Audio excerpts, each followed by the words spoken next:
Boa tarde, pessoal. Estamos vindo aqui para mais uma live do SNEL 11 sobre o relatório gerencial do mês de maio. Guilherme Barbieri aqui, head do SNEL 11.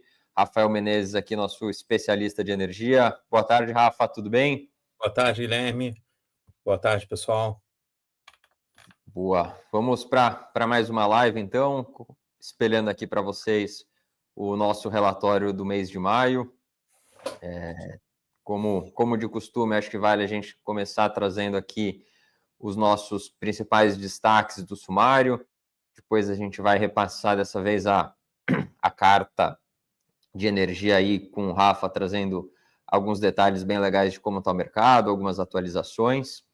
Então, primeiro aqui falando dos grandes números do SNEL, referente ao mês de maio, foi distribuído um montante de 10 centavos por cota, um dividend yield anualizado aí de 14,92%, cota de fechamento de mercado no mês de maio, 8,58%, praticamente atingimos a marca aí de 32 mil cotistas, então aproveitar e agradecer aí aos novos cotistas do fundo, né, o número exato, 31.782 cotistas ao final do mês de maio, patrimônio líquido do fundo 309 milhões e valor de mercado 328 milhões.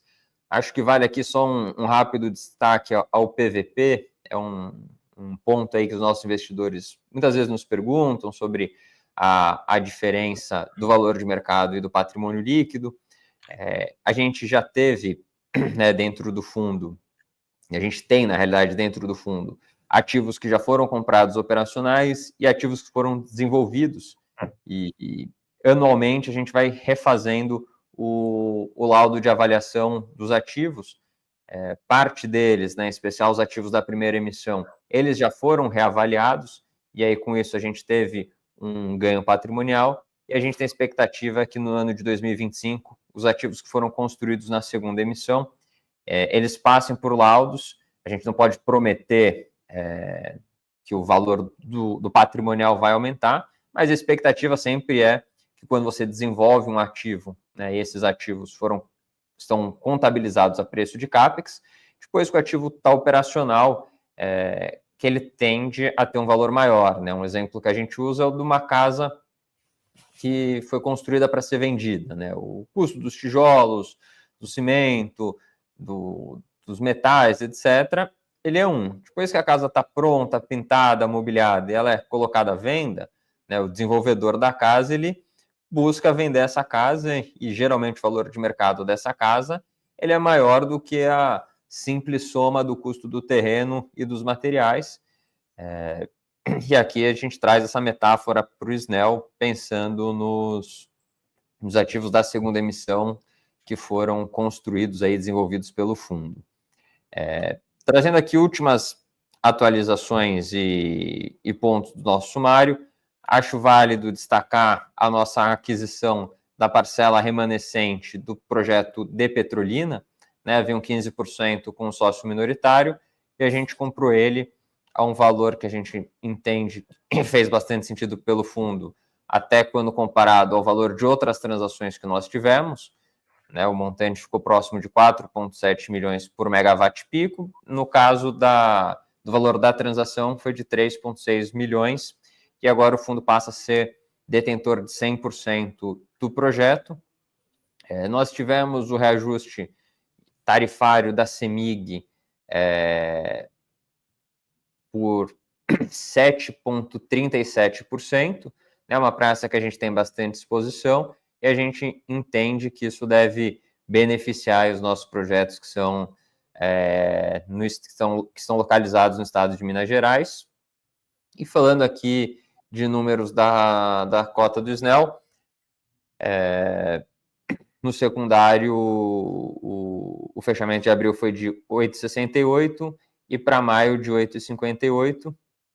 E tivemos alguns picos e variações aí entre 8,69 e 8,55.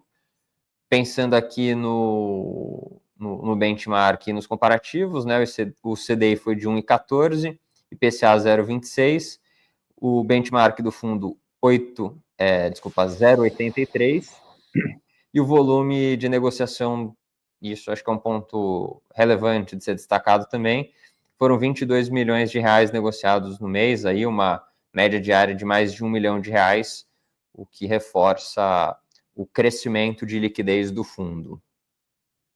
Aqui a gente tem, para os que tiverem interesse, a tese de investimentos bem detalhada sobre o fundo, como ele opera, a estratégia de construção e aquisição de projetos de geração de energia, como que é feito a alocação desses ativos. A gente tem tudo aqui no detalhe, acho que não vale a gente gastar muito tempo com isso. A gente tem outros conteúdos apresentando isso. E também sobre o cenário macroeconômico, nós temos as lives do nosso economista-chefe, para aqueles que tiverem interesse ou em ler o relatório ou acompanhar as lives, eu indico bastante. E agora vamos chegando aqui na nossa coluna de energia. E aí é com você, Rafa. Boa, Guilherme, obrigado. Vamos lá, aqui esse mês a gente trouxe essa questão da comparação entre comprar um ativo pronto ou construir um ativo do zero, né? Assim, do projeto. E aí, voltando aqui na estratégia original do fundo, a gente sempre olhou para construir projetos do início, né? Realmente tentar capturar todo o valor aí de fazer do desenvolvimento do projeto pela ótica que a gente tinha ali em 2022. Eu diria que da primeira captação, fizemos as obras em 2023, em 2024 fizemos a segunda captação ainda com essa lógica de desenvolver 100% dos projetos. A gente vê algumas vantagens nisso. Primeiro que a gente consegue customizar melhor, consegue definir as praças onde a gente vai priorizar, mas a gente tem visto, principalmente aí no final de 2024, início de 2025, a gente tem acompanhado uma mudança do mercado, uma mudança principalmente, a gente pode colocar aí como um fator determinante o custo de capital, com o aumento dos juros. Muitos dos projetos que estão hoje já operacionais, eles estão sendo negociados com valor até abaixo do que seria o valor médio da nossa cota patrimonial. Tá? Então, isso acaba gerando uma oportunidade para a gente trazer projetos com risco muito mais controlado. A gente não corre risco de atraso de obra, risco de atraso de conexão, eventualmente até o risco de monetização da usina, né? Que às vezes a gente pode levar um tempo para monetizar 100% da usina. É normal a gente prever uma rampa de monetização, e quando a gente está trazendo um ativo já performando, já conectado, normalmente já faturando, a gente consegue mitigar todos esses riscos. E eu entendo que em outra janela não seria viável trazer, porque os valores estavam muito mais altos, né? Aqui a gente está vendo a oportunidade de trazer alguns ativos dentro de uma realidade que faz sentido. Tá? Então, acho que esse é o principal destaque aqui da coluna, e essa estratégia está em linha com o que o mercado está fazendo. A gente tem acompanhado o mercado aumentar o volume de operações de M&A. Então, acho que essa tende a ser uma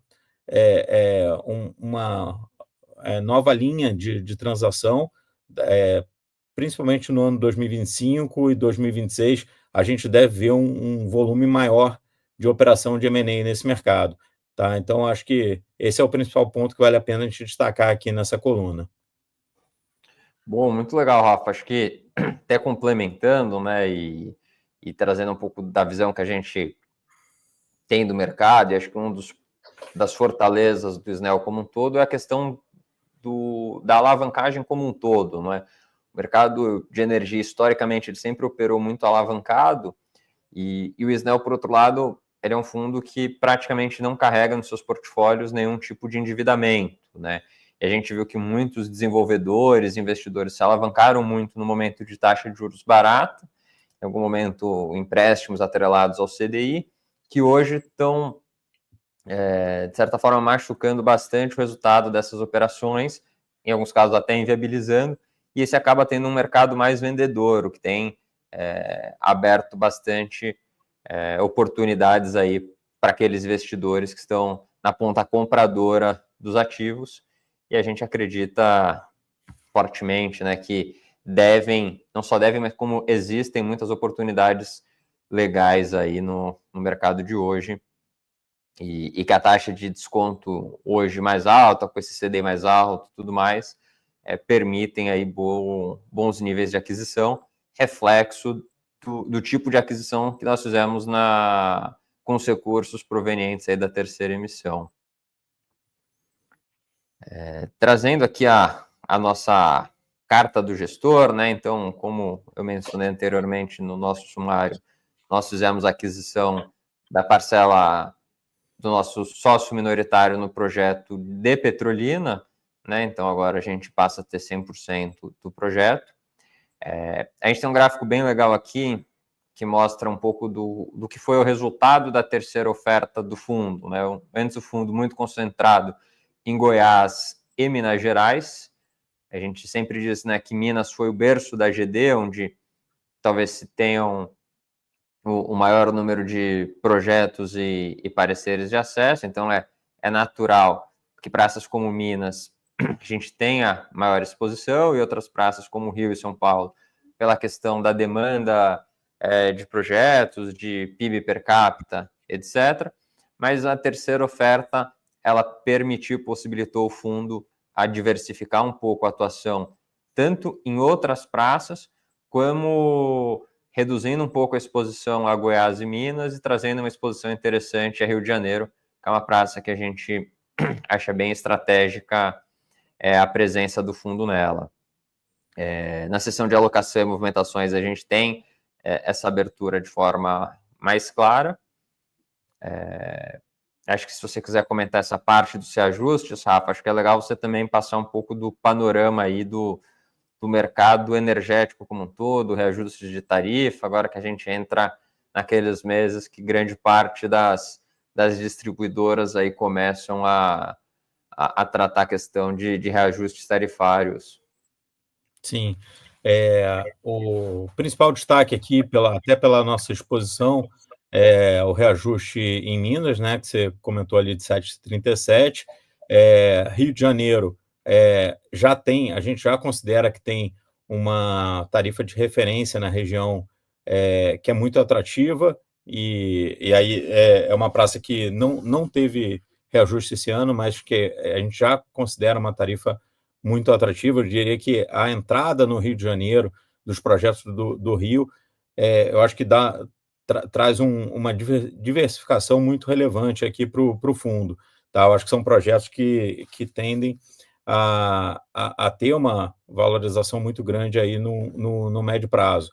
Em relação às outras praças, a gente está aguardando, mas só lembrando aqui que, historicamente, o reajuste energético ele acaba puxando a inflação, né? A gente tem alguns casos aí se pegar uma janela de 10 anos, a gente chega a ver um reajuste energético que chega a ser o dobro da inflação. Então, a gente está aguardando ainda reajuste de algumas praças, mas o que saiu, pelo que eu tenho aqui, por enquanto, só Minas, né? Exato. E Pernambuco, na verdade, a gente trouxe no outro relatório, não está escrito aqui, mas onde a gente tem um projeto, no caso de Pernambuco, né, que agora é a Neoenergia, a gente também teve um reajuste na casa dos 3%. Trazendo agora aqui, pessoal, a atualização dos nossos projetos, né? A gente sempre, e acho que é um dos pilares que a gente tem aqui na Suno, de transparência com os nossos investidores, né? Existem alguns riscos que os projetos eles estão expostos, como o risco de engenharia e de intercorrências nos projetos, né? Então, nos ativos de Sanremo, que é um dos ativos que historicamente melhor performam, né? Quando a gente vê o gráfico mês a mês, com exceção dos últimos 2 meses e de outubro de 2024, em todos os meses o ativo performou acima do esperado, né? No mês de abril, nós tivemos no mês de abril e maio, nós tivemos intercorrências aí com os transformadores da usina, né? Prontamente a gente providenciou a locação de novos transformadores, enquanto novos transformadores eram comprados e entregues, né? São equipamentos aí que não existe pronta entrega, você precisa fazer eles sob medida para o projeto. Com isso aí, nossa geração foi consideravelmente impactada aí nos últimos 2 meses. A expectativa é que no mês de junho isso já tenha sido normalizado, dado que no mês de maio foi feita a locação de um transformador, e aí com isso a geração ela tende a ser normalizada, e o impacto que a gente acaba tendo é só do CAPEX de reposição.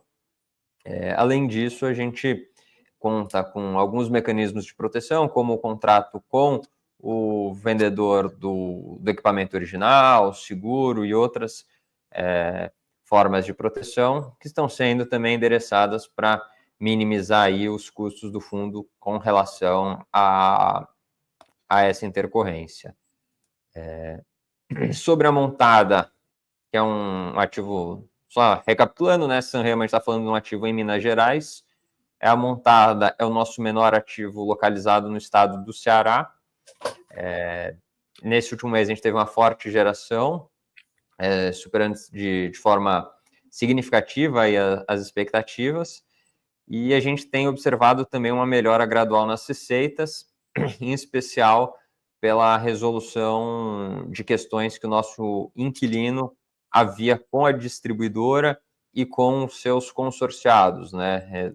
Só recapitulando aqui, o fundo, ele usualmente aluga essas plantas para empresas, consórcios, diversos players aí que têm interesse em se beneficiar do ativo, e algumas vezes a gente compartilha o resultado econômico dessas operações, e essas operações, ela melhorando, ela traz mais resultado para o fundo, e aqui a gente tem visto, a gente estava trabalhando com algumas questões de retrofit, ajustes na operação do ativo. A gente sofreu também alguns meses com questões meteorológicas que foram impactantes aí para a questão da geração, né? Às vezes meses que chove mais, com mais nuvens, acaba impactando a irradiância e, consequentemente, a performance do ativo, e essa questão econômica que tem melhorado aí e beneficiado o ativo. Falando aqui de Petrolina, a gente, no último relatório, trouxe a atualização, como a gente falou agora há pouco, né, Rafa, do reajuste tarifário em Pernambuco. A gente tem buscado alternativas aqui de inquilinos para esse projeto, né? Como a gente mencionou, a performance do inquilino, como eu disse para o caso de Montada, ela é compartilhada no contrato de locação, e a gente não estava obtendo ainda o potencial máximo desse ativo. A gente tem buscado alternativas para substituir, mesmo que parcialmente, esse inquilino, e aí fazer com que o ativo atinja seu potencial máximo. A geração desse projeto ele anda muito em linha com o previsto, e agora também a gente teve a mudança da distribuidora cobrando a TUS de G, o que reduz aí os custos operacionais do projeto como um todo. Vindo agora aqui para Itabira, mais um ativo nosso na Praça de Minas Gerais, né? O empreendimento nos últimos 2 meses apresentaram uma geração inferior, né? A gente fez um retrofit, a geração em fevereiro e março apresentou-se acima do esperado, porém nos últimos 2 meses, com condições meteorológicas adversas, impactaram bastante a geração. Aqui não se deve a nenhum nível de intercorrência, nem problemas do ativo, é realmente menor irradiância que o previsto, que impactou bastante aí a nossa geração. Atualizando aqui projetos da segunda emissão, né, como eu disse, projetos que hoje até no patrimonial do fundo ainda estão a valor de CAPEX, né, que é o quanto a gente gastou para fazer eles, e não necessariamente quanto eles valem hoje. Mundo Melhor, a usina já se encontra conectada, já está em plena operação e geração. Nesse contrato a gente compartilha também o risco com o inquilino, e hoje ele já tem conseguido gerar mais ou menos 20% do faturamento esperado para o projeto. A gente tem expectativa, né, do que a gente chama de ramp-up de geração de resultados, que em 4 meses o ativo aí esteja gerando ponto de vista de receita 100% aí do seu potencial. Isso é uma expectativa do contratual que nós temos aí com esse inquilino.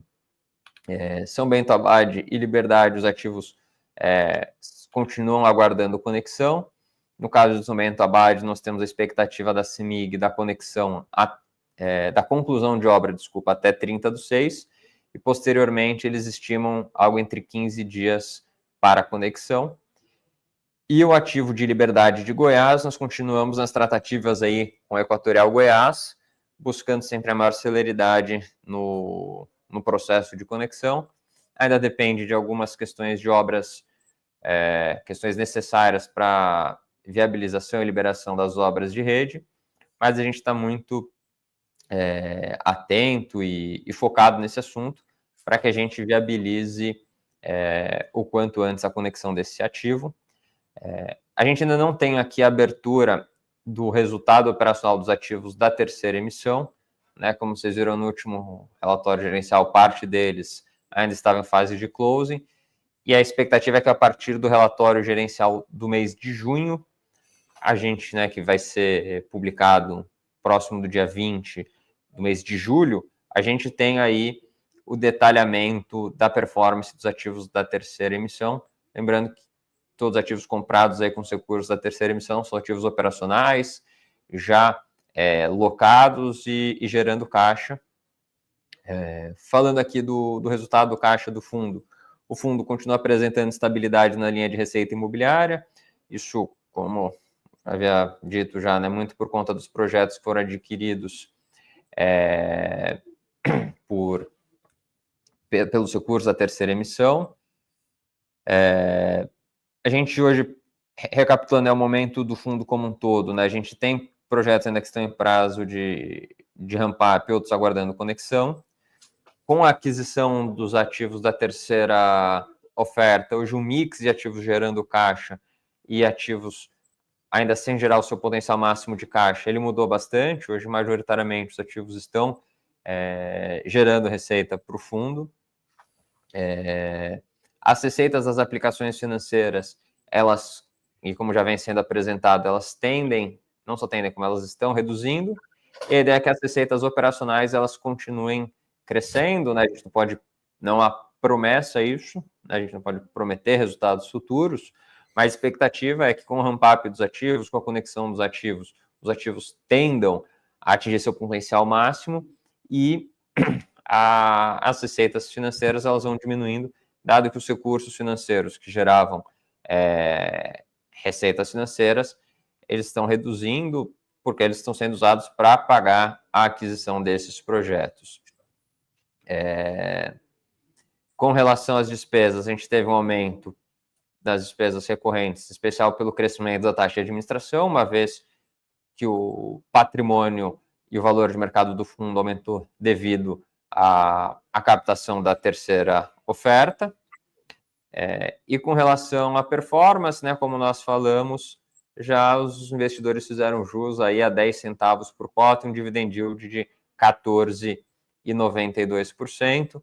Aqui a gente tem a variação do preço da cota e aqui a variação do volume financeiro de negociação.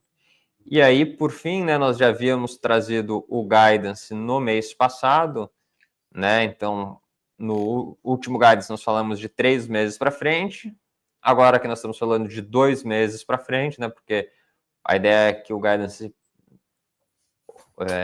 divulgado no mês passado, ele trouxesse a visibilidade do período de 3 meses, então a gente, por hora, está mantendo o mesmo guidance para aquele mesmo prazo, sendo este guidance aí de 10 a 11 centavos por cota. lembrando que só lendo efetivamente o que está escrito, né, para os períodos seguintes, a continuidade ou eventual alteração na distribuição dependerá da evolução dos SAMPAPs, da aplicação de reajustes tarifários e da conexão dos ativos que ainda aguardam energização.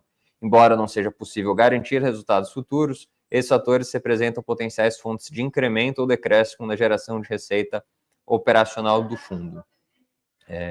Para aqueles que tiverem interesse, né, a gente tem depois todos os gráficos mostrando a evolução da performance e liquidez, o comparativo do SNEL com seus benchmarks. Aqui, né, de novo, agradecendo aí pelos mais de 31.782 cotistas, evolução do patrimônio, da cota patrimonial.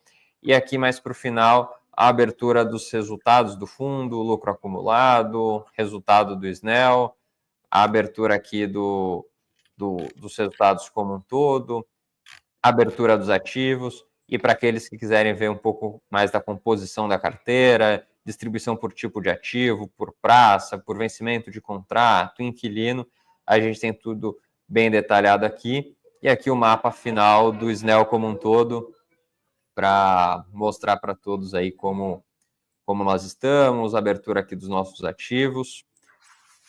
Não sei se você quer comentar mais algum ponto, Rafa, senão a gente abre aqui para as dúvidas do pessoal. Acho que a gente pode abrir para as dúvidas.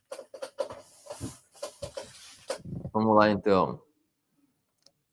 Tem várias perguntas aqui.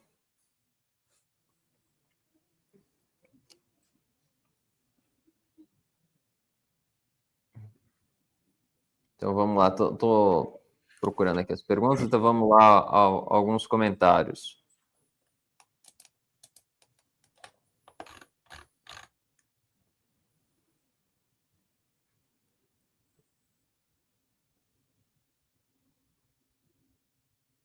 Cadê aqui as... Estou buscando aqui as... O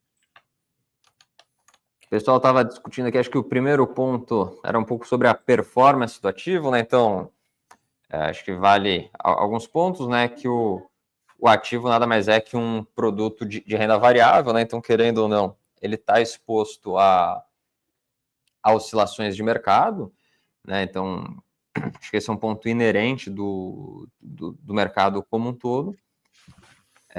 E aí, trazer agora algumas perguntas que o pessoal trouxe. Então, primeiro, pessoal aqui do Phineas Papers, poderia explicar o contexto da regulação que o INS publicou, o estudo de projeção de curtailment, e recomenda que, num prazo, passe o INS a controlar usinas tipo 3, micro e mini geração? Se você quiser trazer essa resposta, Rafa, acho que vale comentar a questão da GD não estar exposto aí ao curtailment, por exemplo. Exato. Acho que vale.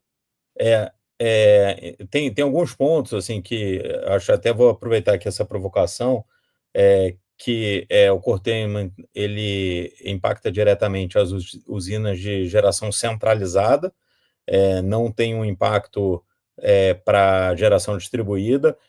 A gente está passando por um momento agora até de medida provisória que traz ainda mais mudança para o setor, mas são mudanças que ainda estão passando, estão numa fase de validação lá, de receber emendas na medida provisória, vão seguir para votação no Congresso, ainda não está, o texto ainda não está definido, mas o que eu posso adiantar aqui, o texto original, eu diria que ele traz alguns pontos que são desfavoráveis para o mercado de geração centralizada e indiretamente acabam trazendo um benefício de médio prazo para a geração distribuída. Por quê? A gente sempre trabalhou com uma perspectiva de uma abertura de mercado a partir de, originalmente, eu acho que era 2027, 2028, essa medida provisória antecipa a abertura de mercado para 2026 e 2027, permitindo que os clientes de menor porte acessem ao Mercado Livre, mas, ao mesmo tempo, trouxe algumas mudanças para o Mercado Livre que podem tornar esse Mercado Livre menos competitivo. Tá? Então, isso acaba sendo indiretamente um benefício para a GD, porque se a gente poderia ter um concorrente um pouco mais à frente, essa concorrência ela tende a não ser tão agressiva, tá? Então, acho que o que eu posso trazer aqui em termos de regulação, até extrapolando essa questão do curtailment, que agradeço a colocação aí do Free Newspaper, mas eu quis aproveitar isso para já complementar com esse comentário que eu acho que vale a pena trazer também. Boa, Rafa. E assim, acho que o contexto do curtailment, eu vi que não era exatamente essa a pergunta, mas a gente acaba tendo muito essa dúvida dos investidores de, pô, e o curtailment não vai impactar o SNEL? O SNEL tem ativos lá na região norte e nordeste que tem sido mais penalizada. E acho que é bem importante dizer que hoje geração distribuída, e a gente acredita que isso não deve ocorrer, a geração distribuída não é impactada pelo curtailment, né? Então, diferente das plantas de geração centralizada, que essa sim, a depender de onde está ocorrendo a geração e a questão das linhas de transmissão e demanda energética, esses projetos sim são impactados, né? No nosso caso, hoje a gente só tem geração distribuída no portfólio e a gente não está sendo impactado por isso. O Ram fez uma pergunta aqui. As empresas do setor elétrico na Bolsa geralmente se alavancam para aumentar a capacidade de geração de valor para o acionista. O SNEL pretende fazer o mesmo? E qual seria um potencial ganho e limite? Ram, acho que o primeiro ponto, como os cotistas devem ter visto, né, nós fizemos uma assembleia recentemente, inclusive tem um material explicativo sobre a própria assembleia e qual que era o objetivo de dos tópicos abordados, que é a questão do fundo poder dar ativos em garantia para operações de dívida que ele mesmo vai fazer ou que suas empresas e estruturas abaixo dele venham lá fazer. Hoje, né, a gente entende que um dos benefícios do fundo é ele não estar alavancado num momento de mercado onde muitos players que estão alavancados, eles estão sofrendo, eles estão sendo penalizados e impactados, em especial com essa taxa de juros alta, e para aqueles players que fizeram dívidas, por exemplo, atrelados ao CDI.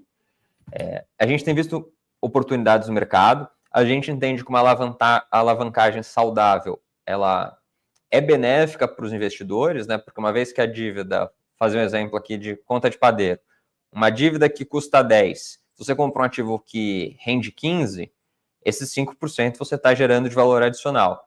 Se essa alavancagem ela não for demasiada a ponto de trazer muito risco para o produto, ela faz bastante sentido, e um dos objetivos dessa assembleia é que a gente possa fazer isso, e a gente, como gestor do fundo, a gente vai estar sempre buscando oportunidades aí.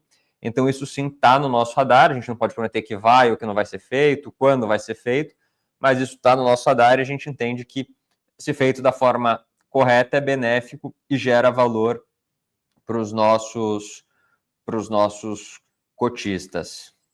Um ponto aqui, Guilherme, que eu acho que vale a pena a gente também comentar em relação a essa questão de alavancagem, a gente sempre teve um cuidado desde o início de não correr vários riscos ao mesmo tempo, né? Assim, quando a gente está falando de correr vários riscos, seria, imagina a gente alavancar um ativo, tomar uma dívida para construir o ativo, né? Que pode ter um atraso na obra, pode ter um atraso de conexão, pode ter um atraso de monetização, e aí sim a gente traria um risco muito maior aqui para o fundo. Quando a gente está falando de cogitar uma alavancagem no futuro, isso pode ser entendido como um possível upside, né? Um pouco mais de ativos já performados. Então, acho que isso é sempre um ponto que a gente vai estar analisando, tendo um momento oportuno. Isso certamente vai ser considerado pela gestão. Boa. Agora aqui o Ram fez uma última pergunta, aqui antes da gente encerrar a live, o Ram pergunta se a gente pudesse escolher um mercado para entrar como usina operacional e locada, qual praça a gente escolheria? Eu vou falar aqui minha opinião, depois eu queria ouvir a sua, Rafa. Acho que a resposta mais óbvia do meu lado é depende, né? Porque primeiro a gente tem que ver locada a que preço e em qual região está esse ativo. Porque se eu olhar um ativo no norte de Minas Gerais, ele vai gerar muito mais do que um ativo, por exemplo, no sul de Minas.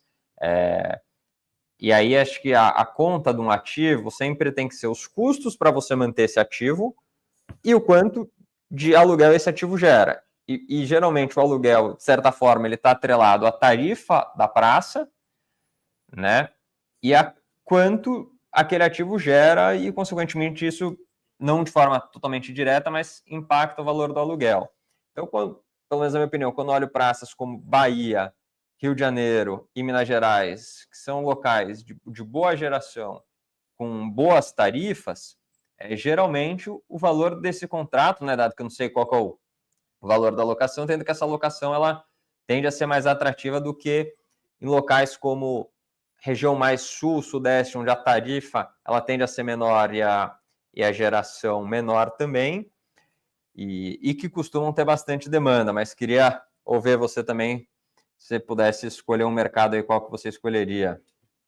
Tá. Eu vou responder essa pergunta em duas etapas, né? Vamos falar em curto prazo e longo prazo. Tá? No curto prazo, eu acho que a gente vê ainda um balanço aí de demanda de usinas forte no Rio e São Paulo, onde ainda tem muito cliente demandando usina, e o mercado, quando eu falo cliente, assim, esse mercado de geração distribuída ele vem sendo desenvolvido, né? Quando você está iniciando numa praça nova, é natural que o cliente ele não está acostumado a ter a opção de contratar a geração distribuída. Então, existe um tempo de maturação de cada mercado. Então, se você olhar para esses dois mercados, a gente sabe que já existe um mercado maduro para adquirir, existe ainda uma velocidade menor de usinas ficando prontas. Então, eu diria que são mercados com uma entrada mais fácil no curto prazo. No longo prazo, eu acho que não teria uma praça específica, porque eu acho que assim, a gente tende a equalizar essa entrada de novos clientes, e aí sim teria uma entrada favorável aí, em projetos no Brasil inteiro. Boa, muito legal, Rafa. Queria agradecer a presença de todos aí, a sua presença na live, reforçar que estamos à disposição aí no nosso diversos canais, Instagram, e-mail, relação com investidores, à disposição aí para as dúvidas dos nossos investidores. E até a próxima, pessoal. Um abraço. Obrigado, boa tarde, pessoal.